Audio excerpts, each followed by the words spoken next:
What is going on, guys? It is me again. Pickle will be back. I am sitting here in the pre-show, also joined with your lovely Carter Gates, everybody. We're back. We're back. Just this Thursday, I promise. Pickle and Tepper will be back next Monday.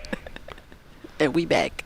Vina, it's good to see you. I feel like we've both been kind of traveling around the state of Texas. I was at Sam Houston 2 days ago, driving to Huntsville. You were all over Dallas the last couple of days. It's good to be here with you. Yeah, it's good to be on the move for lovely Texas high school football. Yeah, we love it. Do you have any like road trip pet peeves or like traffic pet peeves? Honestly, I was just on a long drive and I was just thinking about that. Yeah, I have been driving so much. I mean, we were all over DFW. Let's talk about traffic to start the show. Isn't that exciting, guys? It's relatable though, because everyone does it every day and there's so much traffic. You know, my biggest thing is like, I hate it when people can't merge correctly. Like it's supposed to be a zipper, like left, right. Like get with the program, everybody. Yeah, I was running a tad late to Sam Houston. I was supposed to get there 15 minutes early, right? Because 15 minutes early is on time's late, yada, yada. But all of a sudden we just got stopped in complete standstill traffic, and it made me then arriving right on time, which is late. And they cut it down from 3 lanes to 2 lanes to 1 lane. And after 15 minutes, I get up there and nothing's going on. It's just coned off and everyone's just chilling, hanging out. Nothing. Yeah. That is my first one. My second one is when you're on a 2-lane road and there's 2 semi-trucks. Let me give you a scenario. The speed limit's 75 miles an hour. Okay. The one semi-truck on the right-hand lane is going 55, and then the other semi-truck passes them in the left-hand lane going 65. So you are going 10 miles under the speed limit for 3 miles. Had both those happen plenty of times. It's terrible. On this drive. It's terrible. It's bad. Have you ever almost had like a bathroom accident on a road trip? Like, what were your parents like on road trips growing up? Was your dad like, we're not making any stops ever? He tried to. I think every dad is like, you know, you got to go now, you know, and like take advantage of this stop because I'm not stopping anywhere else. That was his kind of mentality. See, I have the mindset mentality of my dad, but the bladder of my mother. So that has put me in some precarious situations. Actually, my first game covering a college football game at Dave Campbell's. Wait, so how old were you? I was 23. My first game, Houston versus UTSA. Had to go to the bathroom and then tried to go to Buc-ee's on the way down there, but the line was super long. They were doing cleaning or whatever, so I was in a line with like 20 dudes and said, you know what, no, I can make it. And then got all the way down to Houston. This point, it was a 5-hour drive, like total emergency. Go into a Jack in the Box outside the stadium, bathroom locked for some reason. By this point, I'm sprinting to the Wendy's across the street. Boys' bathroom's locked. So now I have a decision to make, V&A. What do you think I did? I don't know what you did, Carter. I went in the women's bathroom, V&A. And I kid you not 2 seconds after I get in there, I hear a knock on the door. Oh, no. I go, who is it? No, I'm just kidding. I didn't do that. I said, sorry, I'm coming out in a second. Those girls or women outside probably like... It was so embarrassing, and now I'm telling it for everyone here on the show because I walk out and the 2 girls are sitting there and they're just laughing at me, and I go, man, it's rough out here, guys, and then try to exit the restaurant as quickly as possible and then push on a pull door and bang my head on the door as I go out, and then go out into the beautiful Houston day. Let us know in the chat if this has ever happened to you. Matt Stepp's in the comments, and you know he's you know, Matt Stepp is always on the road, so I wonder if his traffic stories. I'll have to ask off air Matt Stepp if he's ever had close calls like that.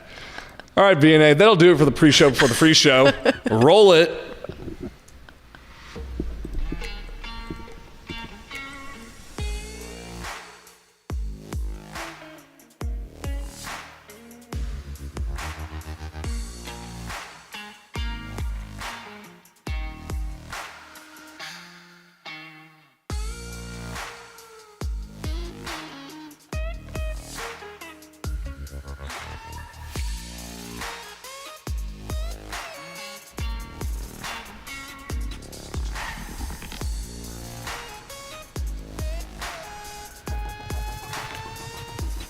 Yes, y'all.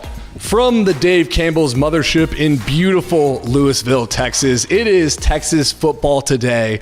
I am your host, Carter Yates, thanking you for supporting us, whether you're watching live in YouTube or anywhere you get your podcast. You can hear us right now because our producer, Vianney Moreno, is making us sound all nice and pretty. Vianney, who are the first four through the door? Hey guys, first four through the door. We got Matt Stebb, jersey number 69, Matthew Armatisse. I said it right this time. And also Mr. Ace. Well, thank you all for joining us today. And we also got someone else on the line we want to talk to. It's our Dave Campbell's senior college football writer, Mike Craven. I know we do mainly Texas high school football on the show, but Craven just is about to wrap up his summer magazine tour, going through all the Texas colleges and in this state. And I wanted to check in with him after his tour to see how it fared this year. So Craven, we got you on the line here. Yes, sir. How you doing? I'm doing great. It's good to see you, have you joining us on Texas Football Today. Craven, I know that spring practices are all about drinking the Kool-Aid, right? We're seeing which everyone's never felt better about their roster. We've never been deeper. We're never been more excited for a year. Who is a team that you're drinking the Kool-Aid for after visiting their magazine stop? I was probably drinking the Kool-Aid. I may have mixed the Kool-Aid on this one. I've been high on Baylor, this whole offseason and talking to not only just Baylor, but other coaches in the Big 12 at Tech, at TCU, at Houston, and just asking them, hey, who's a team in the state you think is going to be really good? People aren't talking enough about it. And the Bears were mentioned a lot. Return a ton offensively. Sawyer Robertson back at quarterback, Bryson Washington at running back. 4 of their 5 offensive linemen are back. Josh Cameron at wide receiver has been really good. Defensively, I think they added through the portal in places that they needed to get better. Keaton Thomas at linebacker is back. So if the secondary can get, if the secondary can get competent, right? I mean, they don't have to be the greatest secondary of all time. But if the secondary can get good and they're able to find some pass rushers, they added a couple through the portal. I think Baylor is right there with a lot of other football teams in the Big 12 to be a contender. And that's kind of the interesting thing about the Big 12. We could probably name 6 or 7 teams that have a chance to win it, and we probably wouldn't even mention the team that'll end up winning it because it's always a team that we don't expect. Yeah, last year I'm working on the Big 12 magazine preview for our summer magazine, and Arizona State went from 16 to 1st last year. So we'll see what happens this year. It's always a toss-up. Craven, I know you love talking to Dave Aranda, the head coach of the Baylor Bears, and one of the coolest things about these magazine stops is the coaches are so gracious to give us time. Who's one of your favorite coaches to talk to when you go on your tour? I've known Joey McGuire and Jeff Traylor for probably the longest just because of my history covering high school football and being on the recruiting beat for a long time. So those are easy conversations. They trust me, and so you can get off the record and really talk about some nitty-gritty football stuff. That's always interesting. But I'll go with Sonny Dykes. I've always really liked his perspective on college football. I think he's a pretty straight shooter. He's honest. He's great for anonymous surveys. He just has really good quotes, and he'll tell you what he feels, and he doesn't care too much about the blowback or how it's received as long as he thinks it's true. His dad, obviously Spike coached for a long time in the state, and Sonny kind of grew up around that. So he has just tremendous stories from when he was young and just, being around coaches like R.C. Slocum, Spike Dykes, and those guys. And then, his mentor is Mike Leach. And anybody who knows me knows that I can sit there for 5 hours and listen to Mike Leach stories. And so Sonny's always good for a few of those. I really enjoy my stop in Fort Worth. Now, I know coaches are more present than ever on social media, on TV, on talk shows, on podcasts. So we feel like we get to know these coaches. But for you gets to sit down with them, no cameras around. Is there any coach who maybe is different than what his public persona is, or any coach that's really interesting, has a fact about him that not a lot of people know about? We mentioned Aranda. Aranda's probably the most interesting one just because he's so different. I'm going to go with Scotty Walden, actually, in terms of just a coach who's maybe different than the public thinks they are. I think with his demeanor, his excitement, with being young, I think a lot of people kind of see him as a Boy Scout, and Scotty Walden will get on you. I was there last year for their kind of first team meeting when they, revealed the new locker room to the players and kind of had, their introduction to the fall. And he uses colorful language. He gets loud. He talks about, beating teams on the other side of the field. Like he is not kind of the Boy Scout I think a lot of people probably think Scotty Walden is just from the outside. Like he's a fiery, excitable football coach who's competitive, and that's why he's risen up the ranks as quickly as he has. All right, we've talked about the coaches. Let's kick it over to the players. Now, who is the best player in Texas? And of course, y'all, this is subject to change because Craven will have the Lone Star 50 coming out in the summer. But after your magazine stops, Craven, who do you think is the best player in Texas? It's probably one of those defenders at Texas, either Anthony Hill at linebacker or Colin Simmons at defensive end. Anthony Hill is going to be a probably top 15, 20, draft pick this next year when he's able to get into the draft. The 5-star prospect can't miss out of Denton Ryan, and he's fulfilled all of that. He's been a great edge rusher early on in his career when that was his role. He transitioned to kind of a traditional linebacker last year and was excellent at the second level for Texas, a really good leader. I think he's going to be a 10, 15-year NFL vet, make some Pro Bowls. He's going to be really good. Colin Simmons would probably be my pick, though, just because of the positional importance. Like, you can't teach guys the pass rushing ability that he has. He's just an absolute demon. He's a freak of nature. We've watched him a lot just at his time at Duncanville and state championship games, and he was always the best player on the field in those North Shore Duncanville state championship games, and there was usually 30 guys that were going to go play college football there. So anytime you can be an elite level pass rusher who's probably going to be like an Abdul Carter type prospect coming out of NFL, I think you're there. And then Michael Taft maybe in the second and the third level, a former walk-on who his story is well known, but a really good football player and excellent safety, and one of the reasons Texas defense was so good last year. One of the things you said about Colin Simmons was that he always plays his best in the biggest moments. And you mentioned the Duncanville North Shore games, how he's always the dog on the field in a field full of dogs, right? There's like 30 guys going to play college football. Also saw he's switching to number 1 from number 11, and his quote was, "Because I am the one." So he doesn't lack for confidence. He plays like that too. All right. So those are probably the best players. Who do you think is one of the most underrated players that people aren't talking about, like Anthony Hill, Colin Simmons, Michael Taft, but could ascend to that later? I'd probably take linebacker Jacob Rodriguez from Texas Tech. And if not him, maybe linebacker Keaton Thomas from Baylor. I think in this state, Anthony Hill and Torian York at Texas A&M get most of the headlines at linebacker. They get a lot of the talk, and they should. Really good high school players. Played a lot as true freshmen. York's already a 2-time captain at Texas A&M, and I think he's just now 21 years old. But Jacob Rodriguez, Keaton Thomas are ultra productive linebackers who are all Big 12 type players.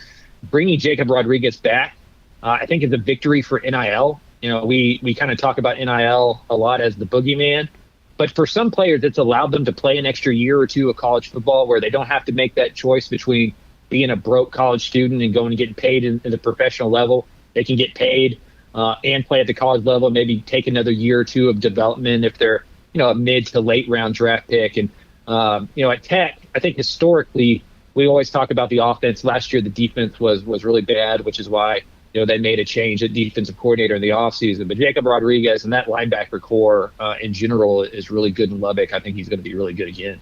Yeah, and you mentioned that Jacob Rodriguez gets to stay there because Texas Tech has their NIL game figured out. They've also spent $10 million in the transfer portal to revamp that defense. It's gotten plenty of national headlines, that and their $242 million football facility with a players lounge, a podcast studio, and a hydrothermic chamber or something. It's insane. You went there, you saw it. But that's gotten a lot of national attention. What's a storyline that isn't getting a lot of national attention, Craven, that you think people should be talking about more? We talked about Baylor being a Big 12 contender. I think another one who could surprise folks is TCU. Like they're the team I think is maybe the most underrated in the state. Like if you look at the Vegas win-loss totals, like the team totals right now that you can bet on, not that I'm eliciting gambling here, but of course not. If you were to gamble, I would go TCU over on that. Like the win total of 6.5, I feel is low. Third year with their offensive coordinator, Kendall Briles. They bring their quarterback back. They really like the skill around him. Offensive line mostly intact. Andy Avalos in that defense played really well in the second half of the season, started getting some turnovers. I think they were like -10 in the turnover margin at the first 6 games last year when they were 3-3, and then they were +4 the last 7 games and went 6-1. So if they could just stay out of their way and having a quarterback who actually gets to go through the spring this year and is going to be entering his 3rd year as a starter, I think they're going to take care of the football more. If they can find a running game, they brought in Convoy and Barnes from UTSA. They think the offensive line is going to be more physical. If they can find a running game to provide balance, you look at TCU's schedule and you can find 8 or 9 wins in there, and that puts you in Big 12 contention. Remember, the 2 teams that played in the Big 12 championship last year were 7-2 in conference. And so it's not one of those where you have to run the table. All you got to do is win the conference, get into that championship game, figure out a way to win, and then you can be Arizona State this year. Sonny Dykes said it's the best roster he's ever had, including that 2022 roster that had 7 NFL guys on it that got drafted. So if it hits, they only took 8 guys in the transfer portal, which I think is a sign that he feels that roster is really healthy, and they've done some solid recruiting behind the scenes. I think the Horned Frogs are poised to be in there with Baylor and Texas Tech amongst the best in the Big 12. Craven, all the college football coaches talk about how much harder the transfer portal makes their job. And I full-heartedly, and I think you full-heartedly agree with the 2 transfer portal windows. Roster is just in constant flux, right? But we know how it affects college coaches. How does it affect your process writing this magazine? Well, there's a lot more edits in May. You kind of get something figured out, and then you got to change it. I mean, to pull back the curtain, one of the first things I typically do is the All Texas team, just because those guys are known, they're frontline guys. You can kind of go through and see who the stars are going to be. And I've already had to take a punter off and a kicker off. Mason Shipley, left from Texas State. Sam Houston lost their punter. We'll see if any more of those changes happen. So, you used to have a really good idea going into the offseason who was going to be back, who's going to be there, who's going to be the contributors. And so I start my research a little bit earlier than I used to, and then I do edits later than I used to. And so instead of it being a 2-month process, it's really more of a 3 or 4 month process now with a lot of back-end editing. You rely on the coaches more. You rely much more on the SIDs because when I get done with a section, I typically send it to an SID in mid-May and be like, hey, is there anything in here that's going to sound dumb? Are all these players still here? Are all these players still counted on? That second transfer window really puts a wrench into the plans, but I do think that's a ticking clock, and we're not going to have to deal with that much anymore. From what I know, just talking to the coaches, they feel pretty confident that in the future this thing's going to go back to one transfer portal window, and that's going to be in the winter. You heard it here first, folks. We at Dave Campbell's Texas Football adapt and overcome. That is Mike Craven, our senior college writer at Dave Campbell's. You can also hear him every week with me on the Republic of Football podcast discussing everything college football in the state of Texas. Mike, thank you for joining us today. Appreciate you guys. Have a good one. There he goes. Mike Craven, senior writer at Dave Campbell's Texas Football. Love chopping it up with Mike about Texas college football now that he's wrapped up his magazine tour for that summer magazine. Coming up after the break, we're doing some Math Tuesday, and we're talking winning streaks, both the longest winning streaks in Texas high school football history and the longest winning streaks most recently. You don't want to miss it. Hi, I'm Jennifer Potter, Executive Director of Be Well Texas. Too many people are struggling alone these days, and alcohol and drug deaths are increasing. We started Be Well Texas to offer high-quality, science-based addiction treatment and recovery services anywhere, even at home. We provide compassionate, caring support virtually or in person.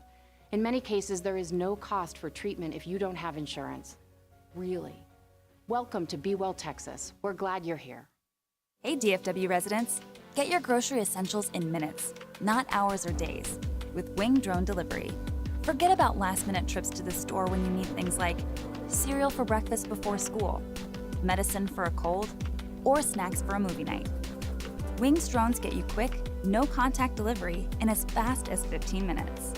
Say goodbye to last-minute grocery runs and say hello to more of your valuable time. Sign up today. Joined out here by Hayden Gunner at Denton High School. Man, it's a big day for you. You got your decision coming right now. After a lot of thinking, with the family talking, stressing out. Let's see exactly where Malik Hawkins is going to be heading. First off, I want to start by thanking God. Without him, I wouldn't be anything. I wouldn't be blessed with all these opportunities. He's got 5 schools he's choosing between. We're about to find out who it's going to be. Got your teammates, coaches, family, friends surrounding you, so you couldn't have a bigger stage right here to announce it on. So without further ado, we're going to go to the man right here, Kobe Foreman. Who's it going to be? I will be attending. I'll be committed to the University of Oklahoma. University of Texas A&M. Stand for university. The University of Oklahoma.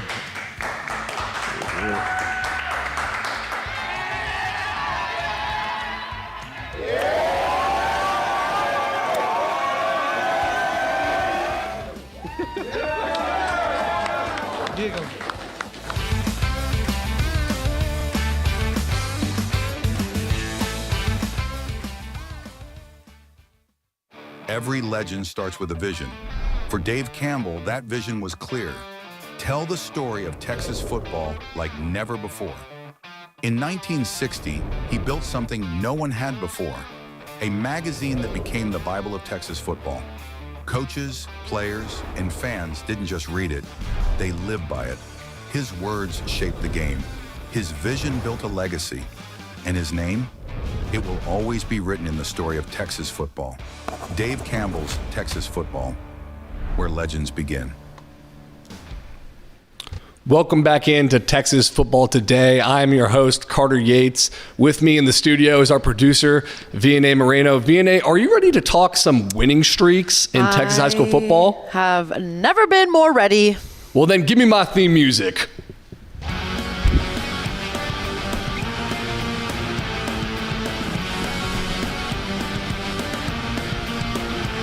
Math Tuesday. Math Tuesday. Math Tuesday, baby. So I'm breaking up Math Tuesday this week into 2 separate chunks. We're going to go the longest win streaks ever, and then not current win streaks, but the longest win streaks that happened most recently, because if we just did the win streaks that are currently happening, it's just all the 16-0 teams and boring, not boring with that they did that, but like we all know who that is, right? Yeah. Okay. So also, quick note before we start on this, I know I got roasted in the comments section last week, very fairly, I might add, because I skewered about 3 or 4 Texas high school football names. So I will do much better this time around. I can promise you that. First up, 68-game winning streak from 1998 to 2002, the Salina Bobcats. No, I'm just kidding. The Salina Bobcats. What's so interesting about Salina is, since from 1998 to now, they've only had 3 coaches. It's the legendary G.A. Moore, and then Butch Ford, and now Bill Elliott, who took over, and I believe 2012 was his first year. But both Butch Ford and Bill Elliott played for G.A. Moore in high school, so you will not find a more consistent program in Texas high school football. This win streak bridged the G.A. Moore tenure to the Butch Ford tenure, and they were bumped up to Class 3A that 2002 year. They lost the streak in the playoffs, get this VNA, by an extra point to Dangerfield. Lost a 68-game win streak by an extra point. It's brutal for that to happen, but still a remarkable feat nonetheless, the best in Texas high school football history. Another remarkable thing about this streak is when we talk about all the other ones that came after it, we'll talk about Allen, Austin Westlake, Southlake Carroll. They had a bunch of Division I athletes. Well, Bill Elliott has told me he estimates in his 32 years that they've had 12 Division I athletes in total. Also, during this win streak, the famous tradition of spray-painted hay bales that you saw line Preston Road in the Kenny Chesney Boys of Fall music video, that started during the win streak because the players were understandably under a lot of tension and pressure to keep that streak alive, and the coaches wanted to give them something to lighten the mood a little bit, and so that's where that started. All right, let's move down to number 2, Allen. 57 games from 2012 to 2015. These are the Kyler Murray years. From 2012 to 2014, Kyler Murray went 43-0 as a starting quarterback, led them to 3 state championships, 14,500 total yards, 186 touchdowns in 3 years. He is arguably one of the best Texas high school football players of all time. I don't know if he is the greatest. I don't feel confident enough to say that. Maybe someone in the comments can say who they think the greatest high school football player is of all time. But from 2012 to 2021, Allen also won 84 consecutive regular season games. So that's a pretty remarkable streak in and of itself. The architect of the 57-game win streak was Tom Westerberg, He's the head coach and won the state title in 2008, and they were a state power, but it wasn't until Kyler Murray made them a national power. Westerberg just finished his career out at his hometown, Salado, and retired in January 2024. Moving on down to Austin Westlake, 54 games from 2019 to 2022. This was Todd Dodge's three-peat that bridged into the Tony Salazar era. So many Division I prospects. Well, not even prospects. They were Division I prospects. Now they are legends in college, too. Current Clemson quarterback Cade Klubnik is the star from these teams. He was two-time USA Today Offensive Player of the Year. First guy since Kyler Murray, we just mentioned him, to go undefeated as a starter and win back-to-back championships at the highest classification. Also, Texas safety Michael Taft. You heard Craven mention him earlier as arguably one of the best players in the state. He's a two-time defensive MVP in the state championship game. And Notre Dame wide receiver Jaden Greathouse, he had a state championship record, 236 receiving yards his junior year state championship game against Geyer. He balled out in the college football playoff. I don't know if you saw that, BNA. He was doing some work out there for the Fighting Irish. Speaking of electric quarterbacks like Kyler Murray and Cade Klubnik, Bremond, I hope I said that right, Bremond. Okay. 49 games from 2014 to 2017. Former Mr. Texas football winner Rashad Paul, in his career, he led them to 3 straight titles and a 47-0 record. He's a state championship game 3 years in a row. State championship game MVP 3 years in a row. That's unbelievable. Jeff Kozowski was the architect of the winning streak. He's still there. He guided the team to their first state semifinal appearance since 2016 this past year. So, Bremond back on top. It might be Bremen. Might be Bremen. I thought it was Bremond. Oh, all right, let's move on. Okay, go ahead. South Lake Carroll, 49 games from 2004 to 2007. This was Todd Dodge once again, or before, I should say, 2004 to 2007, with his son Riley Dodge at quarterback. From 2002 to 2006, Dodge went 79-1, made 5 consecutive state championship games. And one of those state championship games against Austin Westlake, Riley Dodge, the quarterback, had the famous puke and pass. He took a step towards the line of scrimmage to make an adjustment, puked through his face mask as the play clock drained to 1 second, and then threw a touchdown. Wow. He threw up 3 more times on the way to the sideline. Just total football guy move. It's one of my favorite plays in Texas high school football history. You know, Riley Dodge feels like the next coach up to win a state championship. He's been twice. Once in 2020 in the Dodge Bowl against his father, and last year's team against Austin Vandegrift. And it almost seemed like they were a year early when they got there last year because they lost Riley Werbley and Davis Penn, their 2 dynamic running backs, dealt with a lot of injuries, but they overcame a lot. And I'll tell you what, previewing South Lake Carroll for 2025, they're going to be a problem. Those boys are going to be a wagon. All right, let's go to the most recent longest win streaks. Again, not current, but just ended.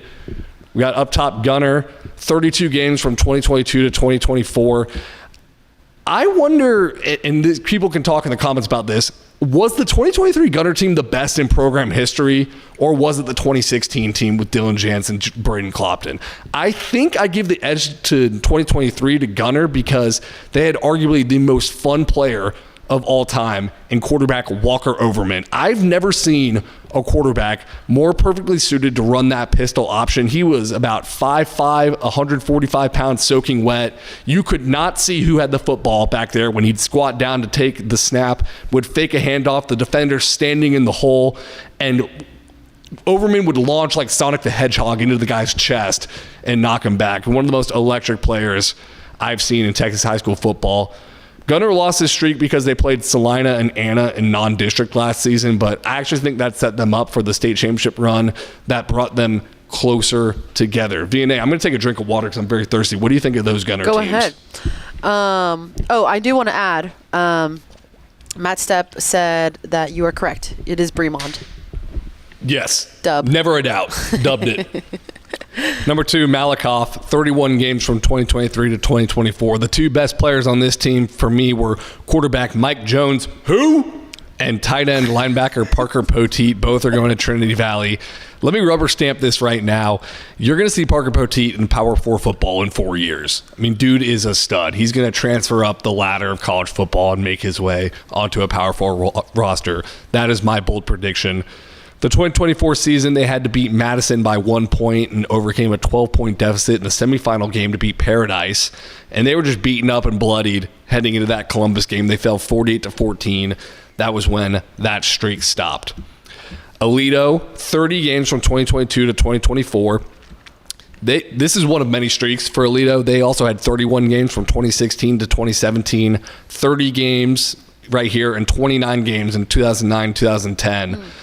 Probably the two best names on this most recent Aledo run, Hawk Patrick Daniels and Hoss Haney. Those are just two road to glory NCAA football names you would make on your Xbox. I'd be interested in the comments too to see if people think Hoss Haney is the best Aledo QB of all time, or if it was one of the Bishop brothers.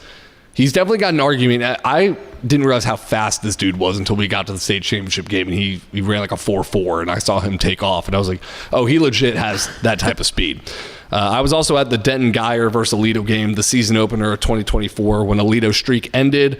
Although Caden Finley, he's back next year, son of Jermichael Finley, former Texas tight end.